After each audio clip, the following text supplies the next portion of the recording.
ഡൽഹി വരെ എത്തിയത് നടന്നും ലോറിക്കൊക്കെ കയറിയിട്ടാണ് കേട്ടോ. ഏകദേശം 9 മാസത്തോളം വേണ്ടി വന്നു കേരളത്തിൽ നിന്ന് എനിക്ക് ഡൽഹി എന്ന് പറയുന്ന വലിയ പട്ടണത്തിലെത്താൻ വേണ്ടിയിട്ട്.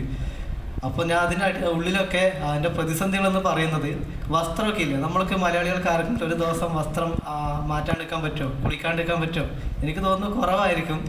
എൻ്റെ യാത്രയിൽ ഞാനൊരു കുപ്പായം തന്നെ 5-10 ദിവസം ഉപയോഗിക്കും. എൻ്റെ വസ്ത്രത്വം കണ്ടിട്ട് വഴിയിലൂടെ മറ്റുള്ള ആൾക്കാരുടെ അടുത്ത് പൈസ വാങ്ങുന്ന ഭിക്ഷാടകർ എനിക്ക് ഭക്ഷണം വാങ്ങി തന്നിട്ടുണ്ട്. അതായത് അവരെക്കാട്ടി മോശമായിട്ട് ഒരാൾ ഇങ്ങനെ അവരുടെ സൈഡിലൂടെ നടന്നു പോകുമ്പോൾ അവരെനിക്ക് ഭക്ഷണം വാങ്ങി തരുമോ, വടാപ്പാവും മിച്ചറും ഇങ്ങനെയുള്ള സാധനങ്ങളൊക്കെ എനിക്ക് തരുമോ? എന്നെ സംബന്ധിച്ചോളം എനിക്കതൊക്കെ വിശപ്പടക്കാനുള്ളൊരു മാർഗ്ഗമായിരുന്നു.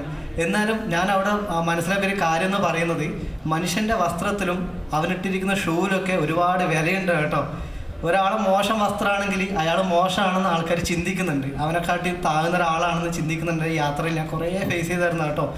ഒരു നല്ലൊരു കടയിലൊക്കെ പോയിരിക്കുമ്പോൾ എന്നോട് ഇവിടെ ഇരിക്കണ്ട, ഇവിടെ കുറേ ആൾക്കാർ വന്നിരുന്നാൽ നമ്മൾക്ക് മോശമാണ്, നമ്മൾ കച്ചവടമൊന്നും നടക്കില്ല, നിങ്ങൾക്ക് വേണമെങ്കിൽ പുറത്തിരിക്കാം, മാന്യമായ രീതിയിൽ എന്നോട് പുറത്തു പോകാൻ പറഞ്ഞ കുറേ ആൾക്കാരുണ്ട് കേട്ടോ. പക്ഷെ അതിലൊന്നും എനിക്കൊരു വിഷമവുമില്ല. കാരണം നമ്മളെല്ലാവരും മനുഷ്യരാണ്, എല്ലാവരും ഈ ഭൂമിയിൽ നിന്നും മരിച്ചു പോകുന്ന ആൾക്കാരാണ്. എല്ലാവരും ഒരുപോലെ കാണാൻ വേണ്ടി നമുക്ക് ആവണമെന്നില്ല. പക്ഷെ എൻ്റെ ഈ ഒരു യാത്രയിൽ സാധാരണയുള്ള മനുഷ്യരില്ലേ, അവരിൽ എനിക്ക് നല്ല മനുഷ്യത്വം കാണാൻ സാധിച്ചിട്ടുണ്ട്. ഒന്നുമില്ലാത്തവരൊക്കെ എന്നെ കൈപിടിച്ച് നിർത്തിയിട്ടുണ്ട് കേട്ടോ. വയ്യോരത്തിൽ കിടന്നുറങ്ങുന്ന ആൾക്കാരുടെ കൂടെ ഞാനും വയ്യോരത്തിൽ കിടന്നുറങ്ങിയിട്ടുണ്ട്, അവരോട് കൂടെ ഭക്ഷണം കഴിച്ചിട്ടുണ്ട്.